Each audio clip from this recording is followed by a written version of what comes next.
क्या दुरुस्त है कि मियां नवाज शरीफ ने आपको दीगर क़यादत को मना कर दिया है कि मोहसिन नकवी के बयान को नज़रअंदाज करें, जवाब मत दें? ये दुरुस्त है। और क्यों मना किया? क्या कहकर मना किया? नहीं, देखें, मोहसिन नकवी साहब ने जो गुफ्तगू की है उससे हम बिल्कुल मुत्फिक नहीं हैं।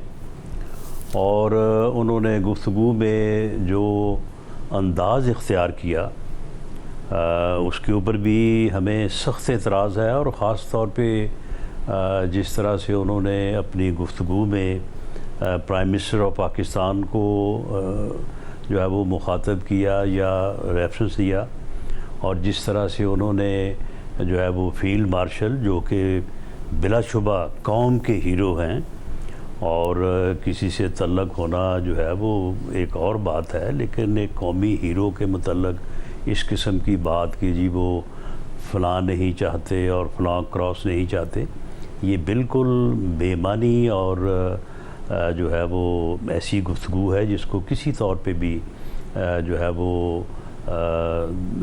वो नहीं पसंद किया जा सकता। लेकिन इस बहस को मज़ीद उलझाने की तरफ जाने की बजाय जो है वो पार्टी लीडरशिप की तरफ से यही जो है वो एडवाइस है कि इसको जो है वो नज़रअंदाज किया जाए, क्योंकि ये बेमानी गुफ्तगू है, इसका कोई सियाक़ो सबाक़ नहीं है। मतलब अगर बेमानी होती तो DGISPR ने इंतज़ामी यूनिट्स के हवाले से, गवर्नर्स के हवाले से उनकी बात को इंडोर्स किया था। ये ज़रूर कहा था कि ज़ाती मौक़िफ़ है, मगर इंडोर्स किया था। तो आप नज़रअंदाज तो नहीं कर रहे हैं, आप तो फिर कई कदम पीछे हट रहे हैं। या तो इदारा वजाहत करता या फिर इदारा आप लोगों को वजाहत देता, आप लोग खुद ही पीछे हट गए। नहीं, देखें, इसमें पीछे हटने वाली बात नहीं है। हर चीज़ के ऊपर हमारा एक अपना मौक़िफ़ है। उनको रेफ़र किए बग़ैर आप अगर कोई इस बारे में बात करनी चाहते हैं तो बिल्कुल हम उसका जो है वो अपनी सोच के मुताबिक या पार्टी पॉलिसी के मुताबिक जवाब देने को तैयार भी हैं और पाबंद भी हैं। मतलब मगर क्या ख़ुद वज़ीर आज़म, बतौर वज़ीर आज़म शहबाज शरीफ साहब ये भी नहीं पूछ सकते मोहसिन नकवी साहब से कि भाई आपने बयान क्यों दिया था, किसके ईमा पर दिया था? या फिर आप सिस्टम को की तबाही का तो बात कर रहे हैं, PCB में तो ना मैं मुदाखलत करता हूँ ना कोई और करता है, आप करता धरता है, वहाँ पर आपने क्या बेहतर कर लिया है? एक सवाल भी नहीं पूछ सकते उनसे? नहीं, क्यों नहीं पूछ सकते? वज़ीर आज़म जो है वो अपने किसी भी कैबिनेट मेंबर से हर तरह की जो है वो पूछ-गिछ कर सकता है। और कल मोहसिन नकवी साहब वज़ीर आज़म को मिले भी हैं और वहाँ पे कोई गुफ्तगू हुई होगी जिसका मैं प्रीवी तो नहीं हूँ, लेकिन उसके बाद जब पार्टी लीडरशिप ने ये एडवाइस किया है तो मेरा ख़्याल है कि वहाँ पे ज़रूर इस बारे में जो है वो बात हुई होगी, जो कि आइंदा जब भी कोई मीटिंग होती है कैबिनेट की तो उसमें ये चीज़ें जो है वो सामने आ जाएंगी। और इसके ऊपर बिल्कुल हम बात करना चाहते थे, मैं भी बात करना चाहता था और आज भी करना चाहता था अगर पार्टी की तरफ से जो है वो इंस्ट्रक्शन ना होती। तो अब अगर पार्टी की तरफ से इंस्ट्रक्शन है तो जब भी ये कैबिनेट मीटिंग होती है या जब भी वज़ीर आज़म इस बारे में बात करते हैं तो बिल्कुल होगी बात, क्यों नहीं होगी? मगर काबीना के इजलास में नहीं आते? ख्वाजा साहब ने कहा कि मोहसिन नकवी तो आप बात वज़ीर आज़म से ही कर पाएंगे, अपनी पार्टी के अंदर ही आप लोग बात कर लेंगे, वो तो आएंगे नहीं। नहीं, अगर वज़ीर आज़म बुलाएंगे तो फिर क्यों नहीं आएंगे? कल गए नहीं है वज़ीर आज़म से मिलने, तो वज़ीर आज़म बुलाएंगे उन्हें अगली काबीना की मीटिंग में ताकि आप सब उनके सामने बात कर सकें। देखिए, वज़ीर आज़म अगर बुलाना चाहें तो फिर वो क्यों नहीं आएंगे? ज़रूर आएंगे। और अगर जिस तरह से मैंने अर्ज़ किया है कि मैं तो बिल्कुल इसके ऊपर बात करनी चाहता था और मैं इसका शाफी जवाब देना चाहता था, लेकिन जो है वो पार्टी में जो है वो इस बारे में मैं समझता हूँ कि पार्टी लीडरशिप ने इस बारे में जो भी लाहे अमल या जो भी इस बारे में उनका की सोच होगी वो यकीनन जो है वो बेहतर होगी। राना साहब, जनरल फैज़ को नहीं हटाना चाहते थे बतौर DGI इमरान खान साहब, और ज़ाहिर इदारा चाहता था जनरल नदीम अंजुम को लगाया जाए। आखिर में पीछे हटे इमरान खान साहब 2 कदम और जनरल नदीम अंजुम को उन्होंने लगाया, मगर दरार पड़ गई थी और उस दरार से हुकूमती दीवार गिर गई थी। ये जो हुआ है, जो कुछ मोहसिन नकवी साहब ने कहा है, दरार पड़ गई है या नहीं पड़ी है? नहीं, इससे क्या दरार पड़नी है? मेरे ख्याल में तो मोहसिन नकवी साहब पता नहीं जो कहना चाहते थे वो कह नहीं पाए, या बात किधर से किधर को जो है वो चली गई। मामला ये है कि मेरी नज़र में या मेरी समझ में जो है वो जो सिस्टम है वो तो इस मुल्क में एक पार्लिमानी जमहूरी सिस्टम है। इस मुल्क में एक आइन है जिसे हम 1973 का आइन कहते हैं, और ये सिस्टम जो है ये सिस्टम ही इस मुल्क को पिछले तकरीबन 60 साल से जो है वो मुतहद रखे हुए है। और ये आइन जो है ये एक इस फेडरेशन और इस फेडरेशन की जो इकाइयाँ हैं उनके दरमियान एक मजबूत इत्तेहाद की अलामत है, और इस सिस्टम में कोई कमी नहीं है। हाँ, अगर कमी है तो इस सिस्टम के ऊपर अमल करने में है। अगर अमल इस सिस्टम के ऊपर किया जाए तो ये सिस्टम जो है ये डिलीवर कर सकता है। अगर हम इसके ऊपर अमल ही ना करें और उसके बाद कहें कि जी ये सिस्टम जो है ये कोलैप्स कर गया, आप माने ना माने, तो भाई फिर इस तरह से कहने से तो कोई कुछ हासिल नहीं होगा।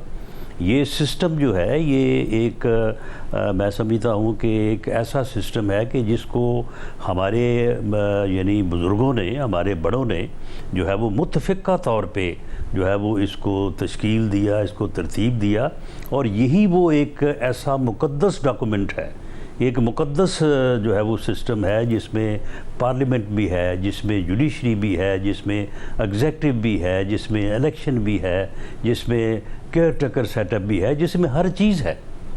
तो इसके ऊपर अमल करने में मेरी नज़र में अमल करने में कमी है, और अगर अमल इसके ऊपर किया जाए तो ये सिस्टम जो है ये आज भी डिलीवर कर सकता है, कल भी कर सकता था, और आने वाले कल भी जो है ये सिस्टम डिलीवर कर सकता है। राज साहब, ज़रा जो पाकिस्तान की तारीख़ है उसमें पहले ये कहा गया बेनज़ीर भुट्टो बुरी हैं, नवाज शरीफ साहब अच्छे हैं, फिर बताया गया नवाज शरीफ साहब बुरे हैं, जनरल मुशर्रफ का मार्शल लॉ आ गया, फिर बताया गया पीपल्स पार्टी नून लीग दोनों ही बुरे हैं, इमरान खान साहब आ गए, फिर बताया गया कि वो बुरे हैं, आप लोग आ गए, और ये भी हुआ कि जनरल मुशर्रफ भी कहते थे कि शहबाज शरीफ मंजूर है, नवाज शरीफ नहीं। जनरल बाजवा भी कहते थे कि शहबाज शरीफ तो मंजूर थे, मगर क्योंकि शहबाज शरीफ ने अपने भाई को धोखा नहीं दिया तो मामलात आगे बढ़े नहीं। मगर अब शहबाज शरीफ आ गए, अगर अब भी निज़ाम काम नहीं कर रहा तो निज़ाम सिस्टम खुद अपने गिरेबान में ना झांक ले कि मसला क्या है? नहीं, देखें, नहीं, शाहजेब निज़ाम कैसे काम नहीं कर रहा? निज़ाम के ऊपर तो अमल करना है। निज़ाम खुद कह रहा है कि निज़ाम काम नहीं कर रहा। आप मुझे बताएं कि इस निज़ाम की जो बुनियादी इकाई है, नहीं, सुन लेना, सिस्टम है, सिस्टम खुद कह रहा है कि सिस्टम काम नहीं कर रहा। निज़ाम नहीं, सुन लेना, सिस्टम क्या, जो यानी मैं सिस्टम पे अमल भी नहीं कर रहा, मैं निज़ाम पे अमल भी नहीं कर रहा, और मैं खुद ही कह जा रहा हूँ कि जी ये निज़ाम जो है ये नकारा हो गया, ये निज़ाम जो है ये जो है वो डिलीवर नहीं कर रहा। इस सिस्टम की बुनियादी जो बहुत सारी जो चीज़ें हैं उनमें से एक चीज़ जो है वो यानी सेपरेशन ऑफ पावर है। यहाँ पे एग्जेक्टिव है, यहाँ पे जो है वो जुडिशरी है, यहाँ पे लेजिस्लेचर है। मैं दावे से कहता हूँ कि इन तीनों जो इकाइयाँ हैं ये अगर आइन में दर्ज अपनी अपनी हदूद में काम करना शुरू कर दें, एक साल में, मैं को 10 साल या 5 साल की बात नहीं करता, एक साल में जो है ये हर चीज़ जो है वो डिलीवर करेगी, हर चीज़ जो है वो ठीक हो जाएगी। लेकिन अमल मैं ना करूं और उसके बाद कहूँ कि जी ये सिस्टम तो डिलीवर नहीं कर रहा, तो फिर इसका तो कोई हल नहीं है। साहब, अगर जब आप कह रहे हैं हर इकाई अपने अपने दायरे में काम करे, आप लोग तो इस बात को दिफा करते हैं कि हाइब्रिड निज़ाम ही मुल्क की बका की ज़मानत है। अब उनकी तरफ से फेलियर की बात आ रही है, आपकी तरफ से अपनी अपनी हुदूद में जाने की बात आ रही है। नहीं, मैंने तो कभी ये नहीं कहा कि हाइब्रिड निज़ाम जो है वो ख्वाजा आसिफ साहब का बहुत अच्छे तरीके से काम कर रहा है। हाँ, अब चलें, ख्वाजा आसिफ साहब, मेरा ख्याल है कि ख्वाजा आसिफ साहब के इस बयान से मुराद ये है कि अस्करी और सियासी क़यादत जो है वो बाहम एक दूसरे के इज़्ज़त, एहतराम और मशावरत से जो है वो फ़ैसले करे। तो ये बहुत अच्छी बात है इस निज़ाम में, या इस आइन में कहाँ मना किया गया है कि ये तीनों अदारे जो हैं ये आपस में जो है वो मशावरत के साथ और आपस में जो है वो एक बाहमी जो है वो इज़्ज़त और एहतराम के साथ जो है वो काम ना करें। ये निज़ाम ने तो नहीं किसी को भी कहा कि तुम अपना काम छोड़ के तो डैम बनाना शुरू कर दो, तुम लेजिस्लेचर छोड़ के जो है वो इंतज़ामी अमूर जो है वो उनमें मदाखलत शुरू कर दो, तुम इंतज़ामी अमूर छोड़ो और तुम जुडिशल और जो है वो लेजिस्लेचर के मामलात को जो है वो संभालना शुरू कर दो।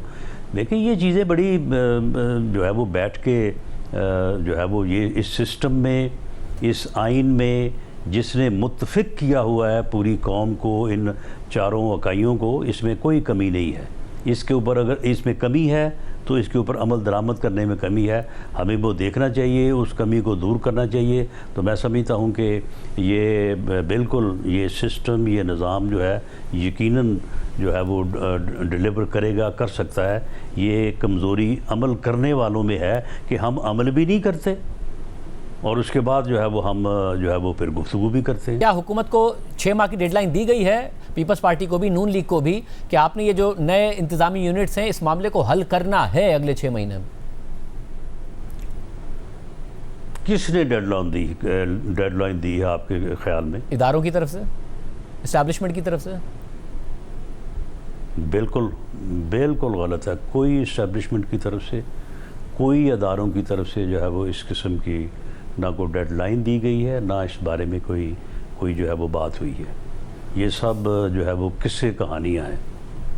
और राणा साहब अगर ये जी, और राणा साहब अगर ये समझा जाए कि आम आदमी के मसाइल को हल करने के लिए या उसके मसाइल को डोर स्टेप के ऊपर जो है वो पहुंचाने के लिए जो है वो एक एम्पावर्ड जो है वो बलदियाती निज़ाम की ज़रूरत है या छोटे इंतज़ामी यूनिट्स की ज़रूरत है, तो वो मान लो पार्लियामेंट में पेश होगा, पार्लियामेंट में डिस्कस होगा, पॉलिटिकल पार्टीज़ जो है वो अपने तौर पे अपने अजलास करेंगी, अपने फ़ैसले करेंगी।